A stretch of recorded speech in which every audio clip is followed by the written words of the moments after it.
Okay. Oh, my bad.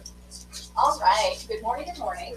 I am just so excited that we finally get to have our first Socratic discussion. These are like my favorite days of the year because I see you guys step up and perform. And it makes me, I mean, it truly, truly thrills me to see you guys step up and show your true skills in academic fashion. And it's like I had said before when we were first going to have this before our freshman quarantine happened. This is probably the activity that I do in any of my English classes that every single one of my students says, I grew from that. I grew, even if they hated it, they acknowledged, man, I grew from this. Because it forces us to step up and communicate. And communication is what happens in this world in bad ways or good ways. But when we use it for the good things happen when we communicate effectively. So it's one of the skills that I'm happiest, most joyful to provide practice and skills for you for the rest of your life. So this is our first Socratic discussion, so I've got to do quite a bit of prep work to help you understand how we do this.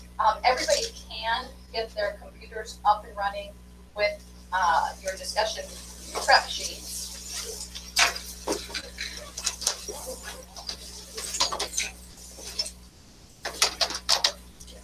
And you'll see that on the board behind the computer actually, is a whole bunch of help, a bunch of resources. And you see, I actually have my little pointer out today because during certain parts of the conversation, even though I generally almost never interject into the conversation, I will oftentimes be pointing to specific connector statements that would be helpful if someone would use them, because that's how we learn to propel conversations forward, how we help them be more productive, because we need to use those connector statements to glue together, to stick together the ideas, because that's our goal here. Our goal is to build upon the ideas of others by connecting them and build a collective understanding about whatever it is we're talking about. Today, because we didn't get our first one done at the end of our first unit, we are building a collective understanding about our first two units. So what have we learned in our metacognitive and communication unit and in our survival unit? So everything we're doing today is going toward that major goal, building a collective understanding about what we've done here the last 2 months. If you turn to the second page, I'm going to actually pull up on the screen here our Socratic discussion prep sheet.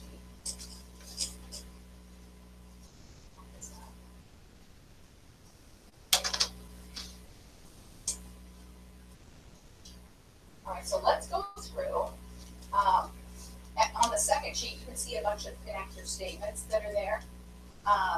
Agreeing, disagreeing, paraphrasing, acknowledging, questioning, clarifying, soliciting a response, affirming someone in what they've said. So I want you to look at that. Everybody should have their Socratic discussion prep sheet. Not gonna raise, not anything else. And I want you to pick out, and you also have them on your desk as well, on the little the tops there, the discussion connector statements. And like I said, you've got them all up here on the board. But I want you to pick out at least two that you are going to consciously use. You're going to consciously practice using today. Maybe it's a, what do you think, Emerson? Or CJ, I hadn't thought of that idea before. Okay, those are affirming. Maybe it's so you're saying is, okay, that's in paraphrasing. Maybe it's you are going to try to disagree with part of what someone says when you get to that point.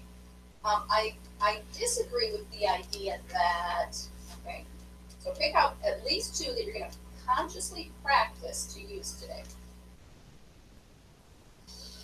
You can even highlight those.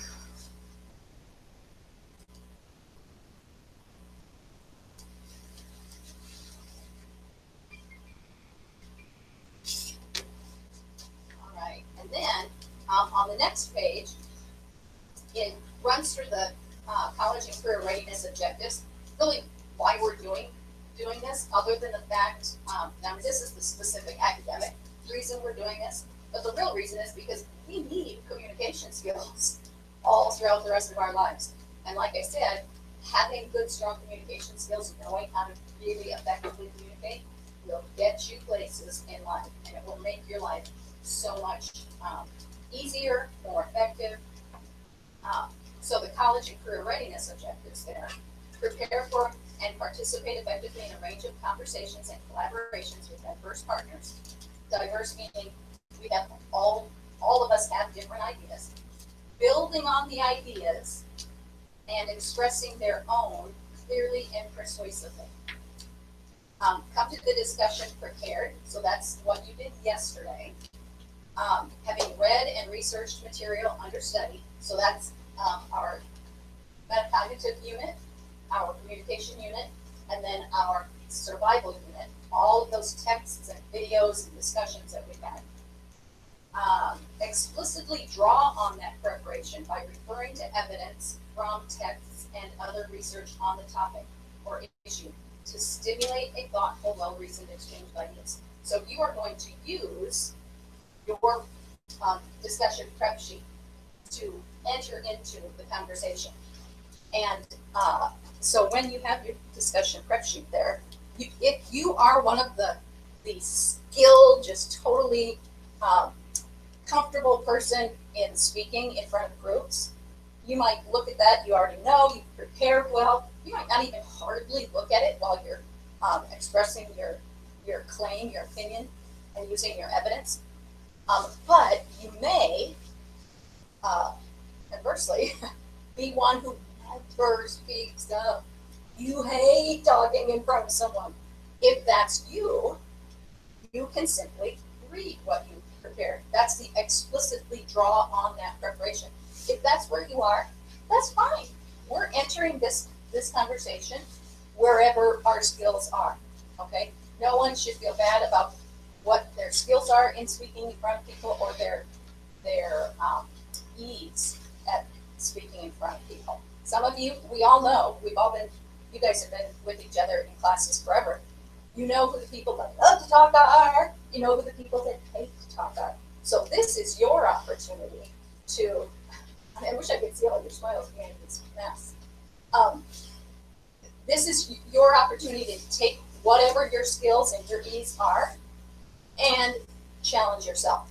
If you are one who just, I'm in charge, I love to direct the conversation, know that your challenge today is to put the brakes on, back her down, buddy, and not overwhelm the conversation, but to invite other people who may not make that step to offer their ideas on their own, but to invite them in. So that's where your skill might be challenged. Those of you who hate speaking up, your challenge is an obvious one. Speak, even if that means you read what you've prepared for your answer. And that's okay. That's totally okay. Okay, the next one. Work with peers to promote civil, democratic discussions and decision making. What is it? We all know what civil means. We can look at the difference between the first presidential debate and the second presidential debate to see the difference between civil, because the second one they didn't do what? They didn't what? They didn't interrupt each other. Yes, they did not interrupt. Okay. What else? Were there any jabs or name calling in the second one? No. They were civil, they were nice, they each took their own turn, so that they could be fully heard. So that's good. But what does the democratic part of that mean? Work with peers to promote civil democratic discussions. Yeah, Carter, what do you think? You said I don't know. Like a democracy type. Okay, which means what? Yeah. Everyone gets equal say. Yes, everyone gets equal say. Everyone gets heard because each of you have diverse ideas, and each of you deserves, you are valuable in this conversation. Your ideas are valuable. They deserve to be heard. So that means that everyone gets to participate. When someone sees that one or two have not shared, invite them in.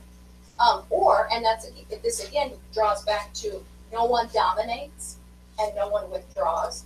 No one just doesn't say anything, and no one totally takes charge of the meeting or the discussion item.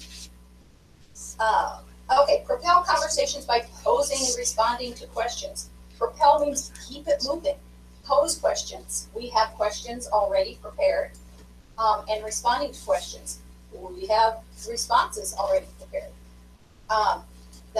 Reasoning and evidence. Remember, reasoning and evidence is what we're really going for, because just sharing our opinions doesn't build a collective understanding if we don't back it up with support, with reasoning and with evidence.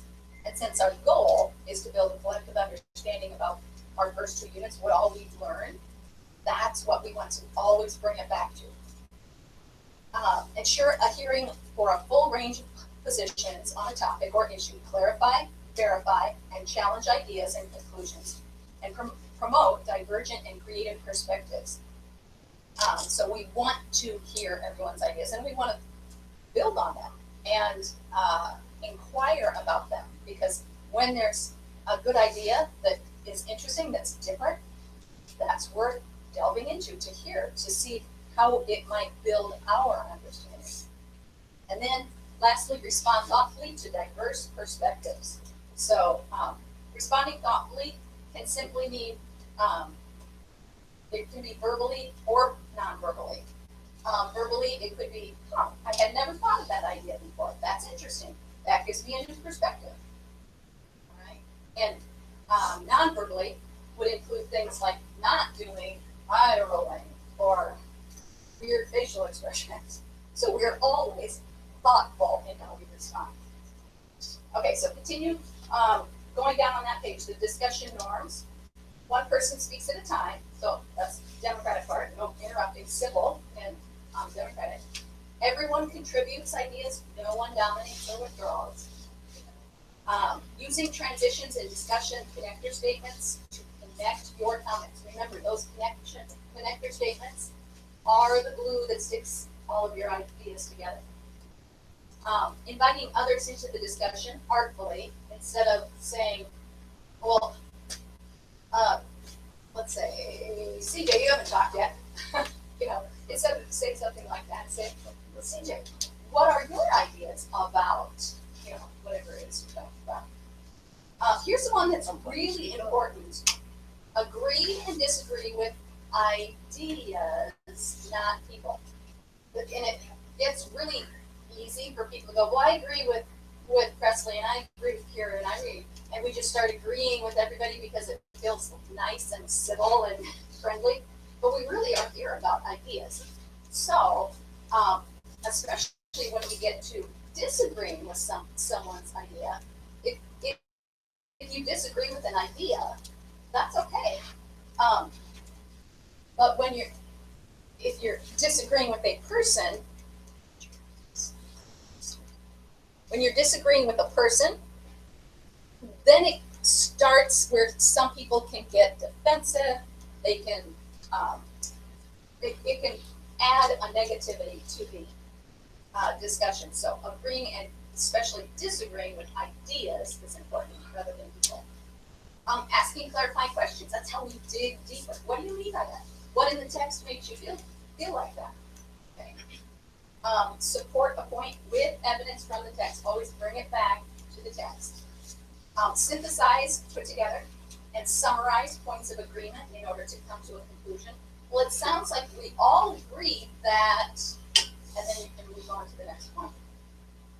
Using body language and eye contact to communicate active listening.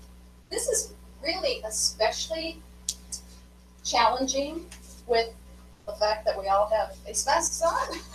Not only will we have to speak up more clearly and loudly articulate everything because of the muffle of the mask, but we can't see our smiles when someone is sharing their idea. It's the nonverbal smile and positive look is really important, and it's encouraging. Well, when we can't see those, what are some things that we can do? Smile with your eyes. Smile with your eyes, yeah. We're all getting better at looking at the smile in eyes, aren't we? What else can we do? Oh, yeah, I like that. Thumbs up. You can do that. You get a wink at them. No. That's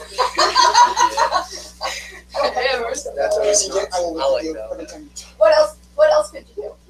For positive nonverbal, you could nod, yep, in agreement, or when we are looking for nonverbal messages of confusion, what are some things when we can't see our whole face that we can do? If we're like, I'm thinking about that, I'm not sure I agree with that. What are some ways that we can communicate that, or that we need to pay attention that other people are communicating? Can't tell, lower the eyebrows. Okay, lower the eyebrows. Okay. Embrace Could be. it. That looks a little angry, right? Expressly and aggression. A tilt of the head, like, I'm thinking, I'm not sure.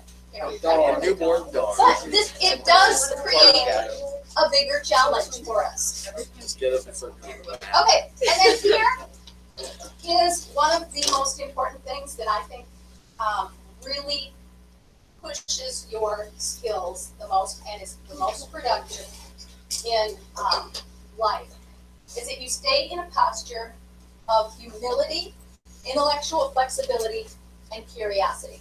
And that posture, we think posture, you stand up straight, it's how you carry yourself. Well, here, it's talking about your mind, your mindset. You have a posture, you are setting your mind to humility, not knowing that your answer might not be the best, even though you think you're right, realize that someone else might also be right, or you might actually be wrong, but there might be other things that you haven't considered that will help you change your mind and understand. Or that even if you decide, no, I totally still believe what I do, but now I've heard someone else and I respect their opinion. Intellectual flexibility, being able to change your mind, and curiosity. That's what really helps a conversation, is if you are curious and you ask those questions, dig deeper into the conversation. All right, so those are all of our norms. If you go down to the next page, there's actually a rubric here, but this rubric, I just realized like last night when I went to bed, I'm like, oh no, I didn't change the rubric to be our standards-based stuff, but we can still, I'll put that up here, what I just worked on. But you can kind of see this very similar A, B, C, D, F here. I'm going to start with proficient, where you meet 3 or 4 of these criteria, that you come prepared, that you use body language and eye contact to actively listen during the whole time, that you do respond to questions, and that you do at least 3 of the following: pitch building or hitchhiking on the thoughts of others using those discussion connector statements. That you ask clarifying questions, quoting the text to support a point, using general textual evidence. Like, remember when we did the whatever event, using personal experiences, and then using a language of recognition. So those are all proficient, kind of like the basic proficient. High proficiency, qualifying and justifying your views, using because statements, making new connections, posing questions, synthesizing, summarizing points from everyone, actively incorporating people in. So actually, oops, thought I had it up here. to today's lesson plan, but you have to refresh. Got it. Okay, so here, you see that the Socratic discussion participation proficiency chart, like we had yesterday for the preparation. If you look back here, guys, for proficient, what my target is that you come to the discussion prepared with your complete prep sheet, that you explicitly draw on that preparation by referring to your specific evidence, respond verbally to all of the questions, use discussion connector statements, and propel conversation by posing questions. So I'm going to let you look at that for just a little bit here while I speak with a different teacher. So look up here and kind of get an idea of what you want to do, where you want to go.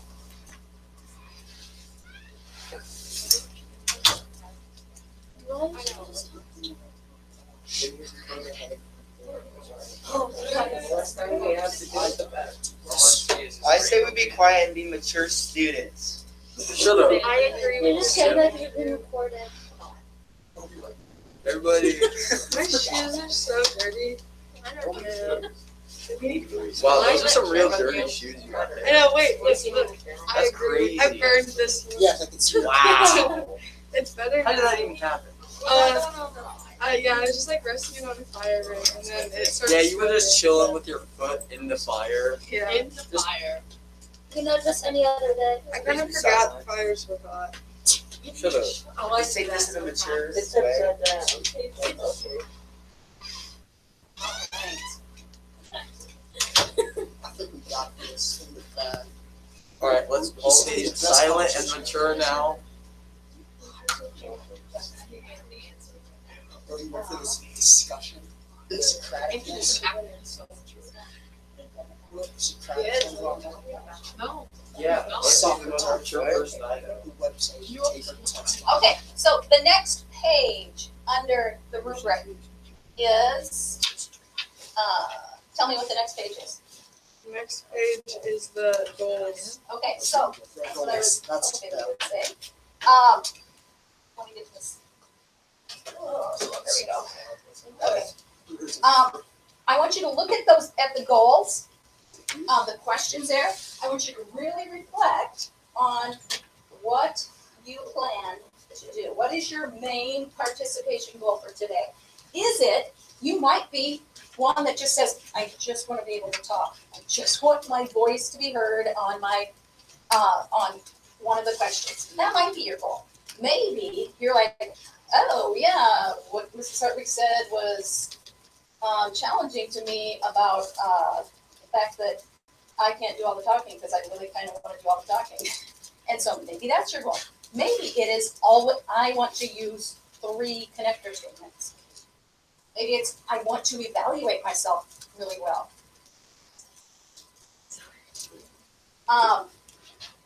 Then my main speaking goal for today, and that one, it might be similar to your first one, because your participation is your overall goal, your main overall goal. Speaking goal, maybe you really want to be able to be heard. Maybe you really want to be able to speak a certain number of times. And then your main listening goal, because this isn't just about speaking. So much of good communication is listening. It's a huge, huge part that always gets overlooked. And you are going to be listening and reflecting on the most interesting claim made today and evaluating what the speaker's point of view is. So make sure that you do listen for that. What's the most interesting claim and what is their point of view?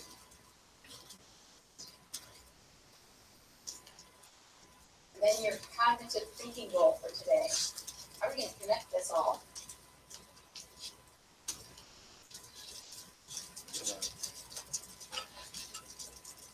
And then we'll do the reflection afterwards. So Give me an example of like a cognitive. I want to be able to pose thank you for that question, by the way. A cognitive goal might be, I want to be able to think of a new question when an interesting idea comes up.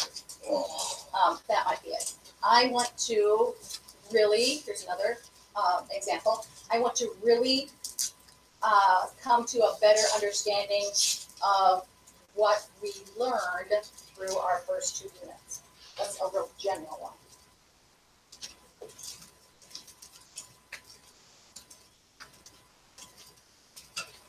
Remember the importance of being intellectually humble and flexible, so maybe you're thinking, I want to find a new perspective today. Discover something I had never thought of.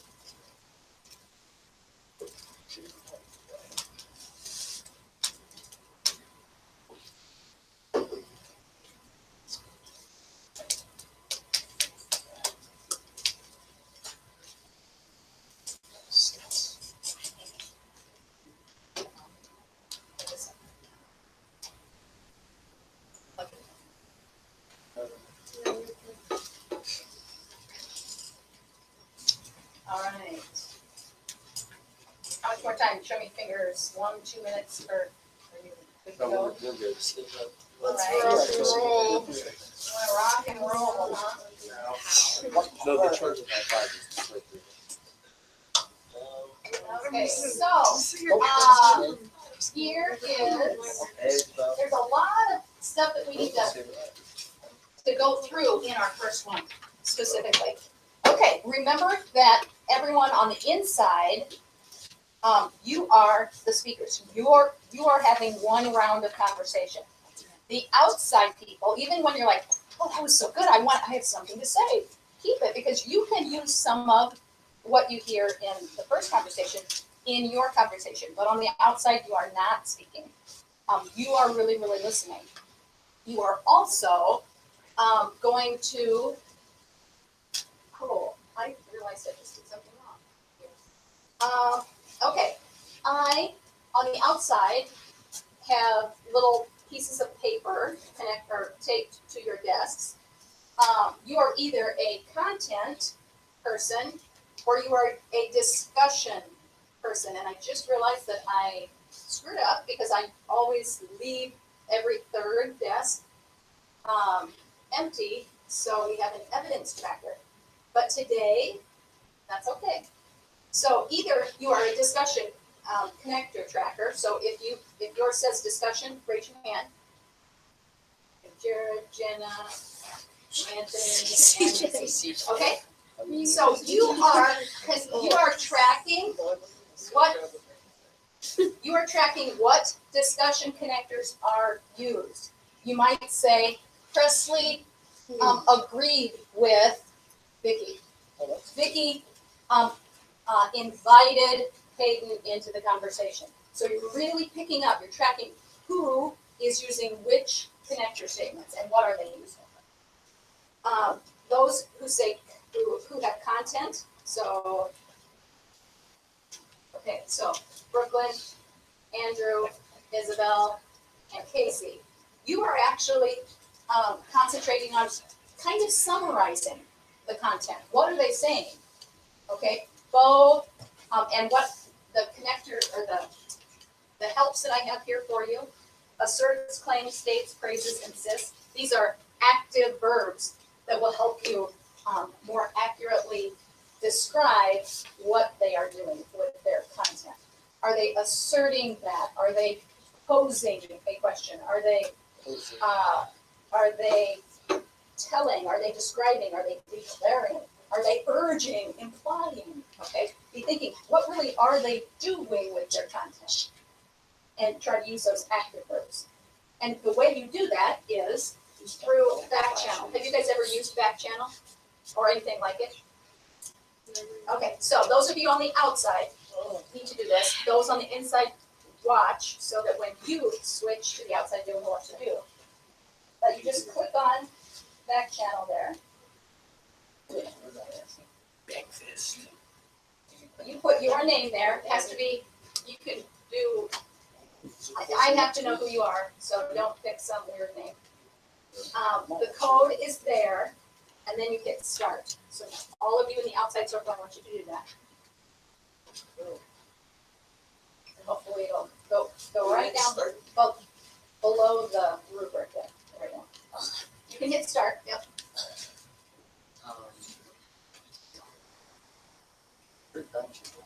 I'm hoping, this morning when I was trying to get it for sure set up and renewed correctly, it was going really slowly. Is it not working? Every time I hit start, It just reloads and then and it refreshes. takes away. And it's not saying wait? Right, My display name is gonna be Anthony. Okay. You told us to learn. Well, shoot. I am. Okay, so Student plan B Google Doc. is you get a Google Doc and you just start writing that. Yep. Actually, open up your literacy journal. Put it in your literacy journal. Okay, so everybody on the outside, plan B is open your literacy journal. So what do we name this? Socratic Discussion? Good job, Andrew. Ooh, do we have a reading next? Professional practice. Where do we have a reading? This is my favorite. Okay, so now we have, how many questions that or discussion prompts? 6. Normally, we don't have that many, but because we missed our first one and I didn't want to short that, I just added the 2 from our short survival unit. So normally we don't have 6 discussion prompts, but let me get your feel here about how long do you think it will take for all of you to discuss that content and come to a deeper collective understanding. I feel like it would take like the whole, like if we had one group to do 6, you know what I'm saying, but switching half and half would take a while. Do you have to specify what connector they use? Yes. Right, yes, yes. Yeah. So unless you want to split the questions in half, like we did the first 3, they do just. No, we're not gonna do that, but I like your rationale on that. I have, from my personal experience in all the years that I've been doing this, there are some discussions, especially at the beginning, that's generally when they are, that they just roll through those questions and then they're sitting there like, oh, we still have time left. And others where they don't get through them. So if you don't get through the conversation or all of the questions, but you've had really good productive conversation, is that a bad thing? Absolutely not. Absolutely not. Thank you.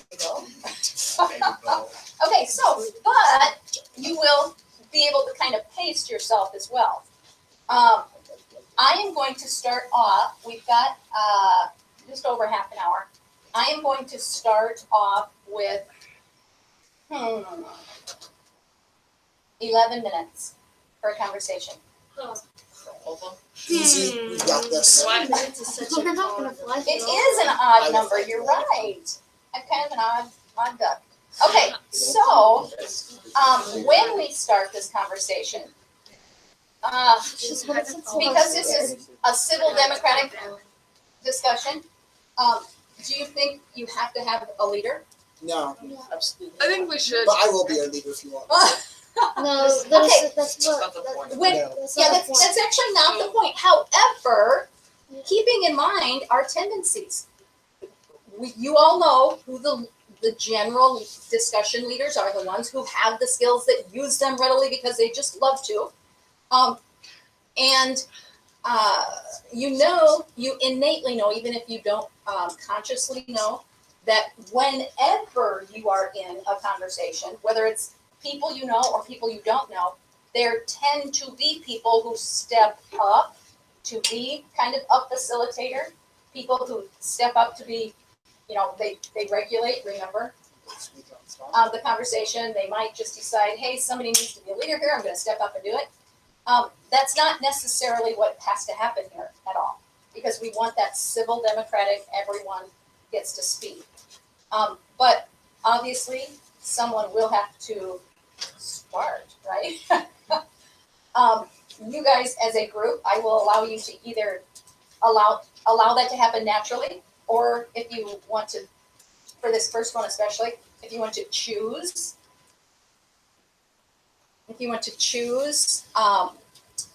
who to start, that would be fine too. All right. And then when you speak, we all know that only one person speaks at a time. Does that mean you have to raise your hand? Remember, I'm not in this conversation. It's all you students. You don't raise your hand at the lunch table to say, "Hey, I want to speak now," right? But okay. So it needs to be a natural conversation. Again, that's going to be a little more challenging with our masks, but that's a skill also during this pandemic that we have to learn. So, questions before we start? Let's get going.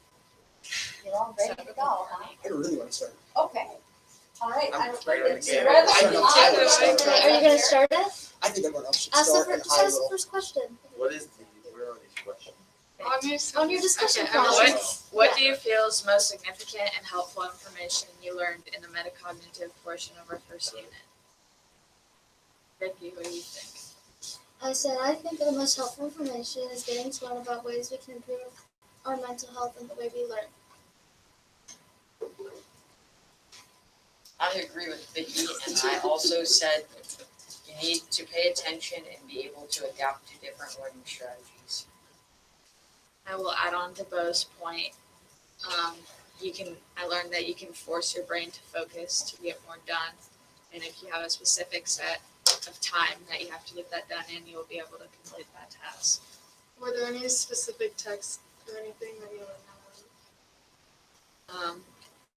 I picked that up from the article Time Management Really is About Self-Management. It said when you're interrupted or distracted by something, it takes 23 minutes to get focused again and back to that task. And if you eliminate those distractions, you can get something done faster. Kira, do you have anything to add on? I agree. I said that it helps manage your time. We learned a lot about managing our time and managing our assignments and stuff. CJ, what are your thoughts on the subject matter? Well, I have had a similar point of view to everybody else so far in that if you wire your mindset to build a routine throughout the day, you more than likely stick to it most of the time. Does anyone have a personal experience? Yeah, when I'm studying or reading over something, if you read over it again and again, you're more likely to remember it. So it's just growing your brain. I have a similar experience to Presley in that when school starts at the beginning of the year, you are building a routine within your mindset as to how you can get your work done. Anybody else have anything to add? Should we just go on to the next question then? That's Okay, what learning and/or reading strategies did you find most helpful? I found that the posted paragraphs were the most helpful because little by little you draw up the most important information. It would help more if instead of summarizing every paragraph, we summarized a couple at a time. I like that idea. I thought that the most helpful learning strategy for me was find out how each person completes their work better and uses time differently because it's different. In my opinion, the jigsaw strategy was the most helpful because it broke up the reading and gave you more time to understand each part in your own way. And then we all came back together to explain how we thought of it, and we kind of got ideas from other people. I agree with the repetition because I feel that repetition is the best one because after I do it a couple more times, it just becomes a routine and then it just sticks in my brain and then I just remember it. Anybody else? My idea is similar to yours, Bo, because I need to do something multiple times for me to remember it better. Yeah, I had similar ideas there. I agree with Carter when the reason that I might think that jigsaw is the best strategy is because when you ask questions from different people, it helps you learn and get more ideas, and it helps you to see their view of the question, how they picked up and learned from it.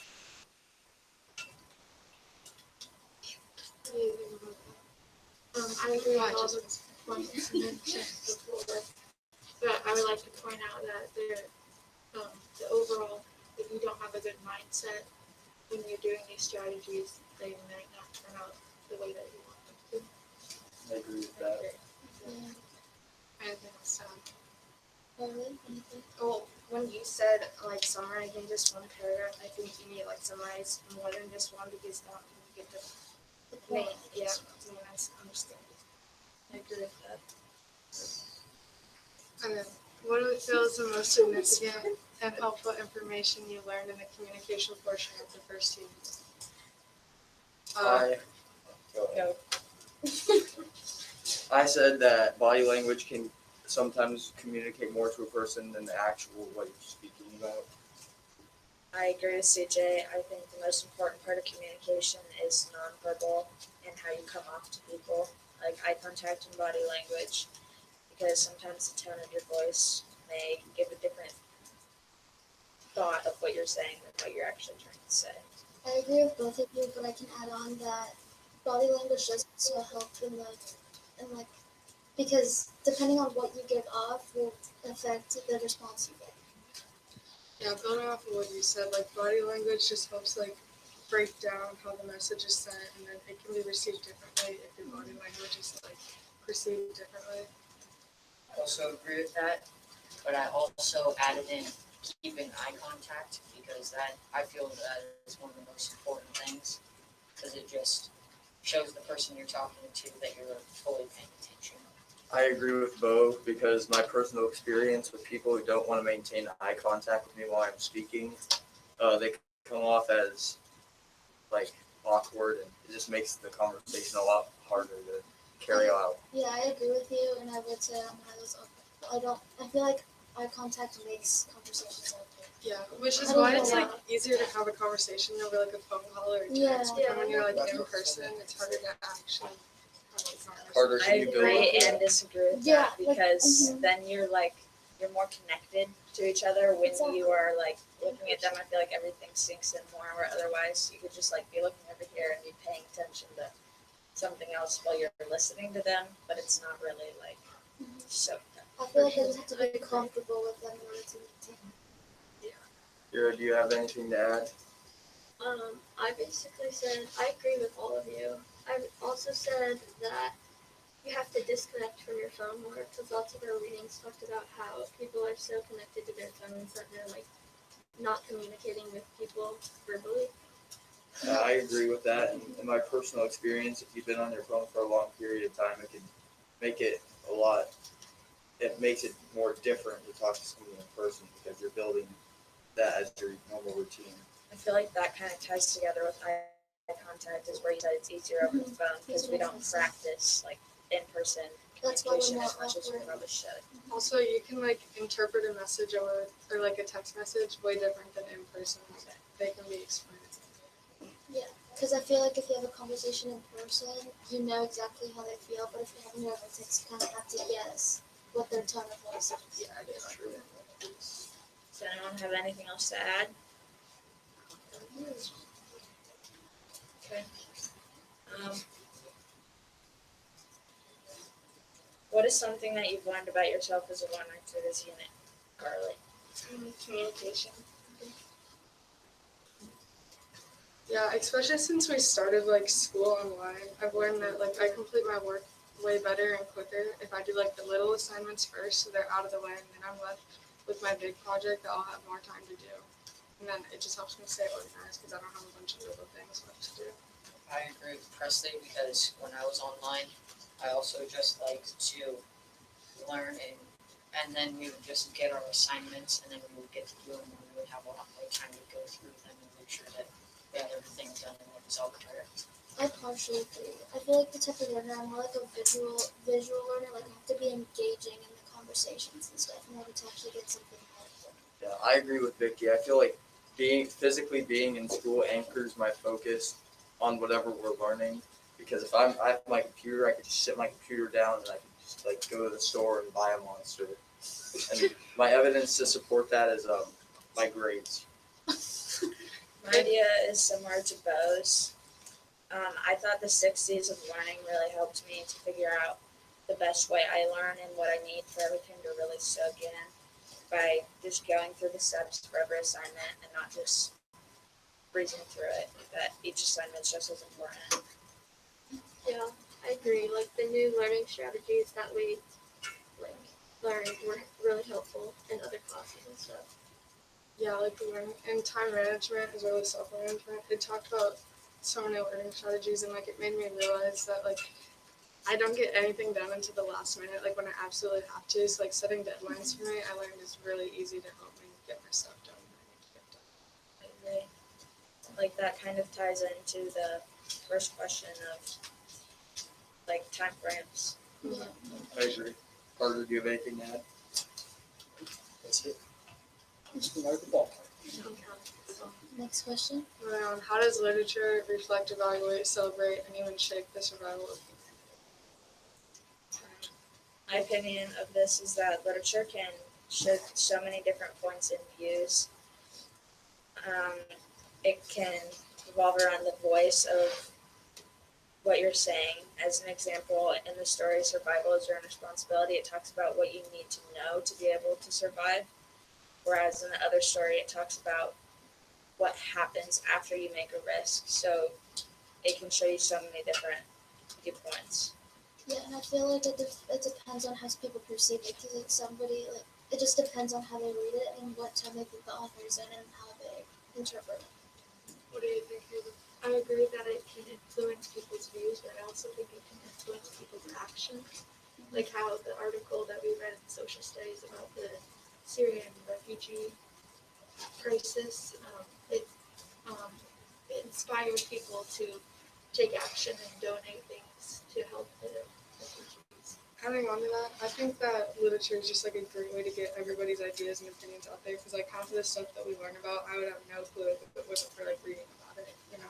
I think Hayden's point is really important, how she says that helped people to take risks, because even though both of our stories are kind of what happens when you make a poor choice that results in something bad happening, but also I think it needs to be said that taking risks could solve different problems. All right, I am gonna have to stop you there. What a fabulous job you did. Before I say my things, what outside circle, what are the great things that the inside circle did in this first Socratic discussion? Macy? Yeah, and how? Who gave their opinions? Okay. Okay, gave their opinions. What did you say, Isabel? Yeah, they built off of them really well with creative discussion connectors. Tons of creative I mean, I'm blown away at how well you did on your discussion connector statements. Fabulous job. Okay, what else did they do well? We got everyone involved. Okay, you're Outside right. circle. Let's do the outside circle evaluation. I'm sorry. That's okay. That's okay. Yeah. Outside circle. Humble Carter. Anybody want to build off of Carter's That's evaluation? what I was gonna say, you guys really did a great job of including everybody. Okay. Outside circle. Could you hear the inside circle? Yes. Okay. Yeah, I was surprised with just our mask. I was really nervous at how this is going to go, and I don't know how it's going to translate on, recording for this. But yeah, great job there. Anything else on the outside circle that you think they did well? What are some things that you think they could improve on that you could use in making your conversation strong? Everybody, actually. I don't know, it seemed pretty good to me. I think we could improve on sharing more of our evidence. Exactly. Yeah. We said like all of our ideas, but then we didn't say Yeah. specific things to back it up. Yeah, justifying why and using those. So remember your claim and your justification tell, your example shows. Showing and telling is really important for both of those to help build that understanding. I think that part of that too. I don't know. So I was like watching the clock, like trying to get through as many like different ones as we could. I feel like if we had more time or something, then we would. Gone more smoothly. Yeah. Yes. You know what I'm saying? Yeah, and that's true. And your next one, you'll have more time. I'd like to get up to around 15, 16 minutes. This first time, because we have so much instruction, it has to be short. Plus, for those that are like, I don't want to do this, a shorter time is just nicer. But we will increase our time. That's just the way, because once we get this first one done, everybody's like, oh, okay, that wasn't as bad as I thought it might be. So it's great. All right. Anything else you think that the outside circle, when they come in, should keep in mind to improve on? Or things that you're like, oh, make sure you do this. Just pay attention to the ones who aren't talking because it's easy to keep adding on to what you think, but it's Especially better. with the timer. Yeah, exactly. But it's better to get other people. Ah, yes, it is better to get. Always have And something Emerson? to. Oh. Go ahead. Always have something to back up what if you're starting a new claim or disagreeing with somebody, because if they have a counterclaim, they're most likely going to need evidence for your point to be valid, or else your point's just not valid at all, and you just look like an idiot. That's what They I might was not look gonna, at it like an idiot, but you're right about that. Yeah. I feel that's what like I was gonna say too. Just try to disagree more, to give different ideas, to see if, when you're all just agreeing with each other, then it's like we all just have the same thing. Even though It's that's kind of probably fluffy not and you true. stay up on top, right? Yeah, It's so not if you like like one guy's disagree and have a good point, then you could change Dig deeper. someone's. Yep. But I don't think these Ideas. questions leave much room for disagreement. I think I don't know. I don't think anybody can disagree with the fact that literature influences what people think. Like you can really disagree with that. Where might you You could disagree with specific, does it. yeah, how it does it with specific evidence. So yeah, the specific evidence, you're right, Carter. Yeah, okay, very, very good. Very quickly and quietly switch places. And Oh, yeah, that was me.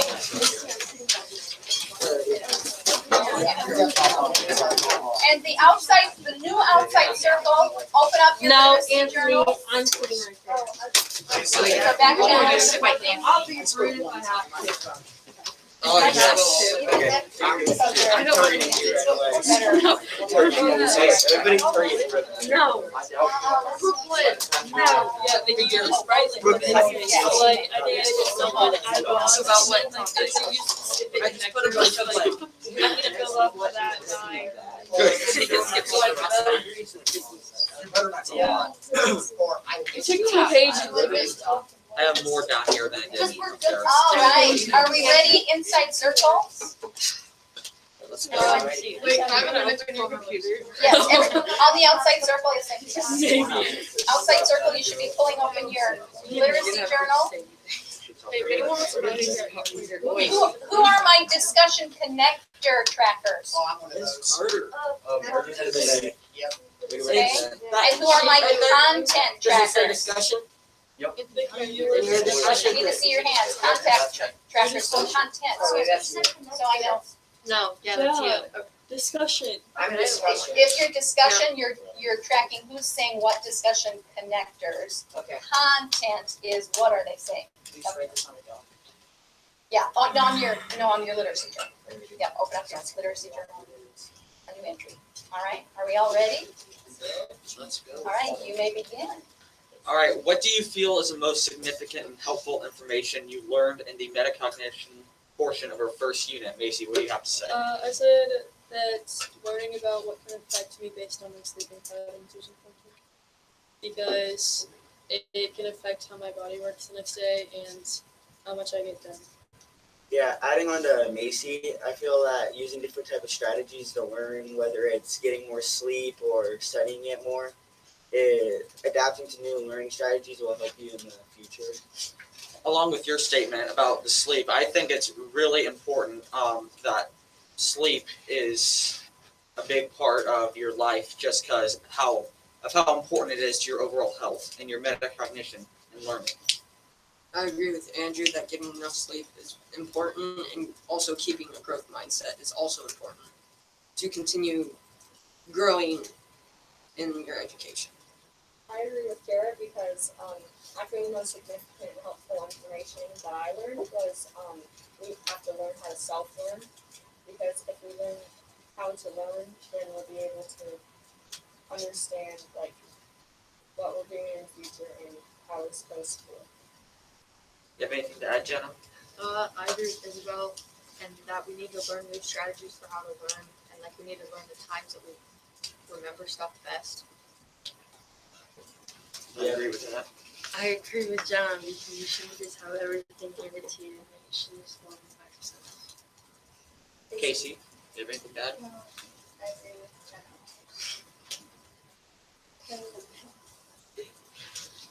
All right. What learning and/or reading strategies did you find most helpful, Anthony? I felt that repetition was a great way of learning because, as we read, if you repeat something, your brain will become stronger on the topic, and because the more experience you have with it. I agree with Anthony because by doing something over and over again, it becomes more of a skill that you master. My strategy actually differs from what yours would be. Mine, I think, what the most helpful for me was creating a productive time schedule and just trying to base what my productive times were and trying to create a schedule around that, because that really helps me buckle down and get things done efficiently. Yeah, I feel like that would be a good way too. Jarrett, you have anything to add? I think that being focused, something that helped me learn, was that being focused on one thing in a shorter period is better than being focused on two different things for a longer set period. So like focusing on one thing? Yeah. I agree with Jared because for me, focusing on something and repeating it over and over again until I understand it helps me to learn more because it just it sticks in my brain and I'll know in the future. Yeah, I agree that repetition really helps you with learning things. Yeah, I guess I don't really know. I don't have any evidence for that. And writing things down helps me a lot. I agree with Jenna, but I have nothing to add. Casey? Thank you. Does anybody have anything else to say? What do you feel is the most significant and helpful information you learned in the communication portion of our first unit? The most significant and helpful information I learned in the communication portion of the first unit was how to be emotionally correct or aware. So I learned that's how you get people to listen to you and not like kind of zone out and be like, whatever, this guy doesn't know what he's talking about. So you think that listening helps to improve the conversation? Most definitely. Eye contact is a big part of conversations because that shows that you actually are listening. And that you're paying attention. I think that your attitude can affect the conversation a lot too because it shows like what you think about the conversation.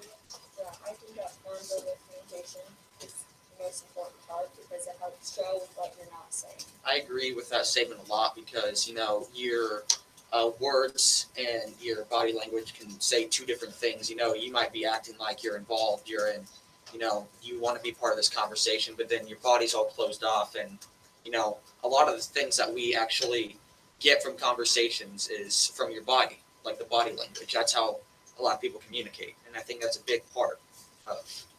I agree with Andrew because actions speak louder than words. I agree, and at least 65% of conversation is conveyed through the body, and that is over half of communication. So that's obviously an important part of leadership.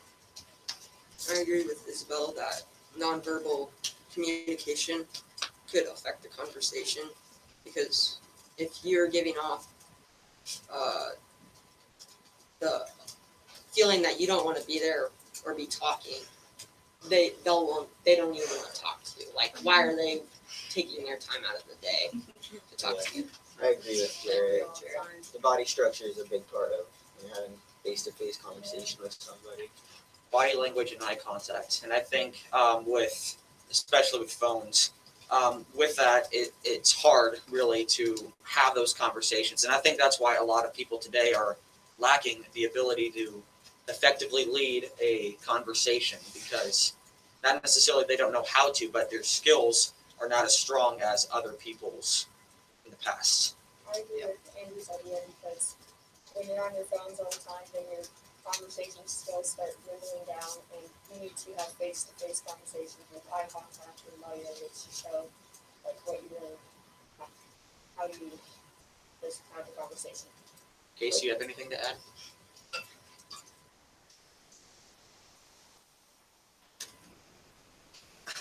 Anybody else? Yeah, I agree with Isabel because like when you're behind the screen, you're just not gonna know like what they're saying. what they're more or saying. less their true intentions. Yeah. Because there's one thing that came to my mind whenever you said that was the skit by Key and Peele where this, they're texting each other and one's interpreting it as kind of like aggressively while the other one's kind of like, whatever. And that's a big part of, nonverbal communication, going face to face. Because if you were in that with people, then you would know that it's just a chill per se attitude. But when you have two conflicting views on how to take it, then that's can what lead to problems. Especially these days when we have to wear masks for everything, and it's hard to like see what they're saying, and like when we have phones and masks, it just really hurts our conversation skills. Basically, do you agree?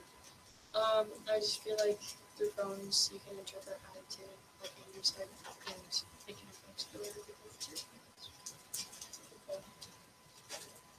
Anything else to add from anyone? All right. What is something you've learned about yourself as a learner through this unit? I think that when you're about to learn something, going in with a good attitude is the most important thing, because then you're open-minded. Yeah, a great attitude is something that I feel that everybody needs to have when learning something new and learning something about themselves as well. Just having a great attitude going into it. I agree with that. A good attitude is always something that's important for anything that you do in life, I think. But especially with learning. So you're not getting in the mindset of, I can't do this, I don't want to do this. Instead of, this is challenging. And especially like if you have a great attitude, you're more energetic and wanting to do it, and people can feed off of your positive attitude you have and just make it better for everybody else as well. Also, a good sleep schedule will help you learn more, because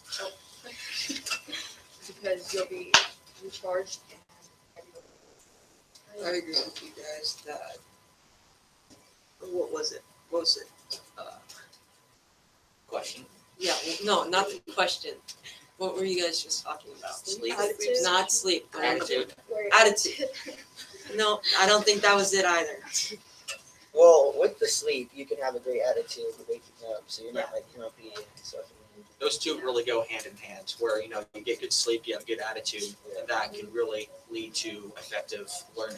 So building off of that, what you guys are saying is like you want to have a growth mindset and good sleeping together. That is what like lead you to success. Elizabeth, do you have anything to add? I agree with the statement that our attitude is a vital part in our willingness to learn new information. I agree with that.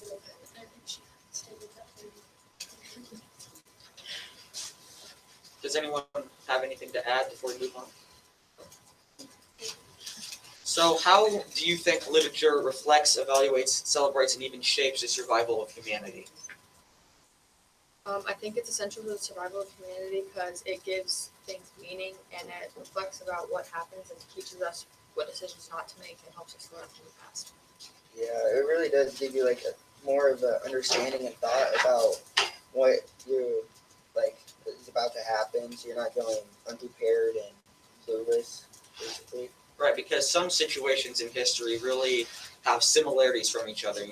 We can look back on literature to see people's thoughts and record and attain their actions throughout the years. We can look back and see how the similar situations relate to each other and how to not make the same mistake twice. Yeah, and I think of the story of cost survival, like it showed some people that it opened other people's minds that it may cost yourself. Just kidding. But you're like, if you're the person in that situation, that you should pay the money. I agree with this idea because it just shows you what people are thinking and why they think that, and it'll help you get other points of view. I think In the Story of Build a Fire is a really good example of this because it shows how a man who knew that he shouldn't go out alone went out alone anyways, and then he died because he made poor decisions. And it helps you learn from his mistakes. I think the Seventh Man also really reflects that too, because he's we see his mistake from not going out there to try and get them, but then we don't really know per se, if he would have been able to make it back.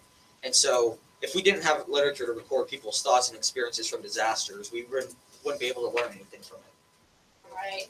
Absolutely fabulous job for all of you guys. Outside circle. Celebrate what the inside circle did. We got everyone involved. Everyone was involved, yep. You did a great job adding on to each other's ideas. Yes, adding on, building that collective understanding. CJ? There was a lot of evidence and examples from text we had Yeah. in class. Yeah, very good. And outside circle, could you hear the inside circle? Okay. Fabulous job, guys. Your first one, I applaud you. Absolutely fabulous job.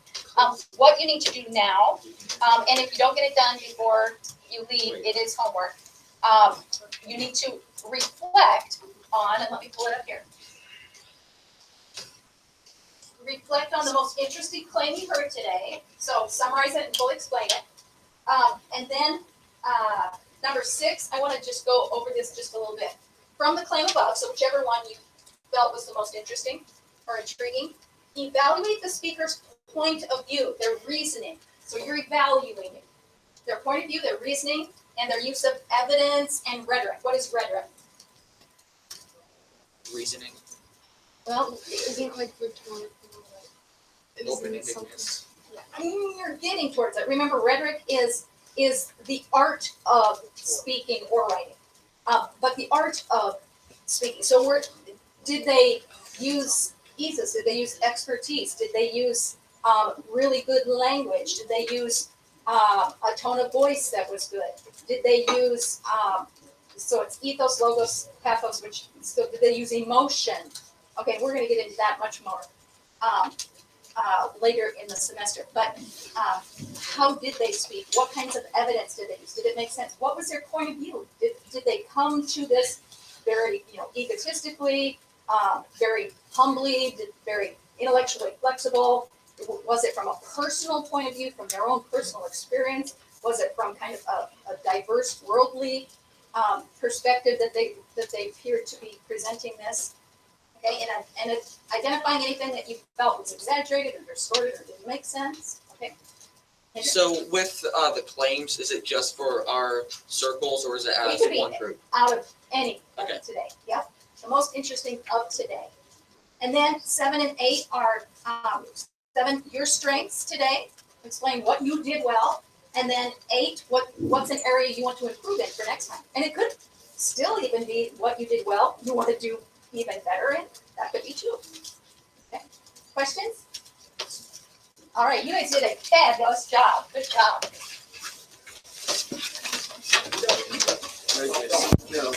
I stepped on somebody's